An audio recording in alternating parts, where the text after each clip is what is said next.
আসসালামু আলাইকুম প্রিয় অষ্টম শ্রেণীর শিক্ষার্থীরা। তো আজকে আমরা দেখবো তোমাদের যে 3 তারিখে জীবন ও জীবিকার ষান্মাসিক সামষ্টিক মূল্যায়নটি রয়েছে বা অর্ধবার্ষিক পরীক্ষা রয়েছে তার সমাধান। এই প্রশ্নটি কিন্তু আমি তোমাদের আগেই দিয়ে দিয়েছি।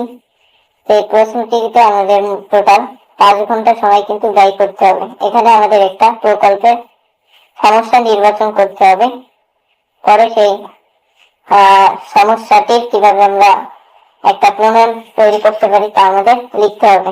তো চলো দেখে নেওয়া যাক এর সমাধান। তো দেখো, এখানে কিন্তু তোমরা লিখবে যে সবুজ প্রকল্প প্রস্তাবনা বিদ্যুৎ সাশ্রয় বিদ্যালয়, এটা কিন্তু টাইটেল।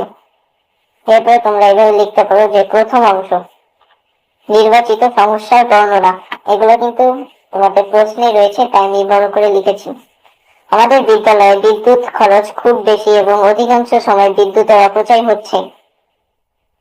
এর ফলে বিদ্যালয়ের খরচ বেড়ে যাচ্ছে এবং বিদ্যুতের ঘাটতি দেখা দিচ্ছে। এরপরে তোমরা যুক্তি দেখাবা। যুক্তি কথা: বিদ্যুৎ সাশ্রয় করে খরচ কমানো এবং পরিবেশের উপর নেতিবাচক প্রভাব হ্রাস করার উদ্দেশ্যে এই প্রকল্প গ্রহণ করা হয়েছে। বিদ্যুতের অপচয় রোধ করে টেকসই বিদ্যুৎ ব্যবহারের প্রচলন করা জরুরি।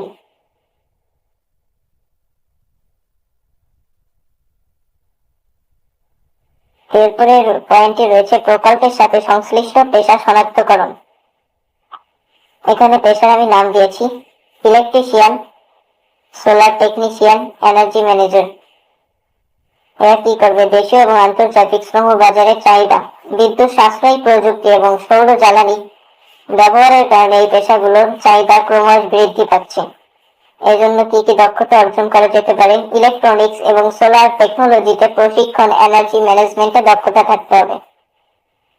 এরপরে তোমরা দ্বিতীয় অংশ এভাবে লিখতে পারো। দ্বিতীয় অংশ ভবিষ্যৎ প্রযুক্তির মাধ্যমে প্রস্তাবিত সমাধান। প্রযুক্তির নাম ও বর্ণনা: সোলার প্যানেল, সৌর জ্বালানি থেকে বিদ্যুৎ উৎপাদন, এনার্জি এফিসিয়েন্ট লাইটিং, এলইডি বাল্বের ব্যবহার, স্মার্ট এনার্জি ম্যানেজমেন্ট সিস্টেম, বিদ্যালয়ের বিদ্যুৎ ব্যবহারের স্বয়ংক্রিয় নিয়ন্ত্রণ।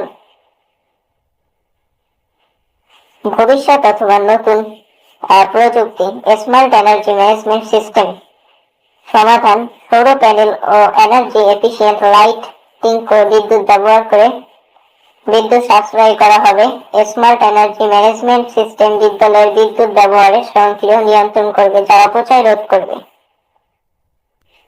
এরপরে তোমাদের 5 নম্বরে যে পয়েন্টটি রয়েছে তা হচ্ছে প্রকল্প কেন্দ্রিক সম্ভাব্য নতুন পেশার দক্ষতা অন্বেষণ। এখানে তোমরা পেশার নাম দিবে solar panel technician, energy manager. দক্ষতা: সোলার প্যানেল ইনস্টলেশন ও মেইনটেন্স, স্মার্ট এনার্জি ম্যানেজমেন্ট। ইতিবাচক ও ঝুঁকিপূর্ণ দিক থাকতে পারে। ইতিবাচক: পরিবেশ বান্ধব টেকসই বিদ্যুৎ উৎপাদন। আর ঝুঁকিপূর্ণ দিকে লিখতে পারো প্রথমে বেশি খরচ এবং রক্ষণাবেক্ষণের জটিলতা। এরপরে দক্ষতা অর্জনের উপায়: সংশ্লিষ্ট কোর্স ও প্রশিক্ষণ প্রোগ্রাম। এরপরে 6 নম্বরে লিখতে পারো পরিবেশের উপর প্রকল্পটির প্রভাব নির্ণয়।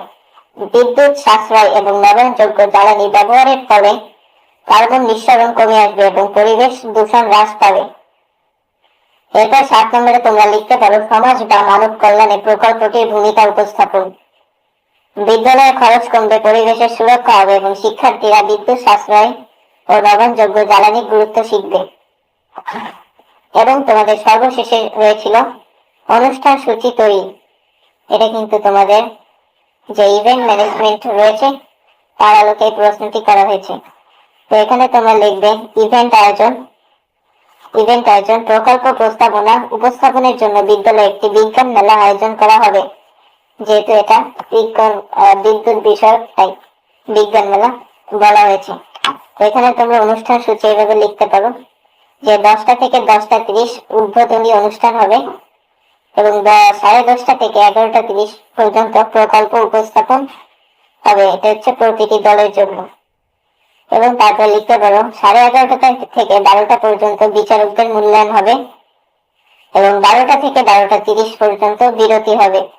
12:30 থেকে 1:30 পর্যন্ত পুরস্কার বিতরণী অনুষ্ঠান হবে এবং 1:30 থেকে 2টা পর্যন্ত সমাপনী বক্তব্য হবে। এরপরে তুমি এভাবে লিখতে পারো যে ধন্যবাদ, এই প্রকল্পটি প্রস্তাবনাটি আপনার প্রতিষ্ঠানে জমা দেওয়ার জন্য, বা এটা না লিখলেও হবে।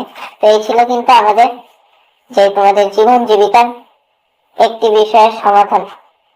এখানে কিন্তু কয়েকটি যে বিষয় ছিল, আমরা একটি বিষয়ের কিন্তু সমাধান করে ফেলেছি। তো চ্যানেলটিতে নতুন হলে সাবস্ক্রাইব করে দিও, কারণ পরবর্তীতে যে প্রশ্নগুলো রয়েছে তার সমাধান করার চেষ্টা করবো। আসসালামু আলাইকুম।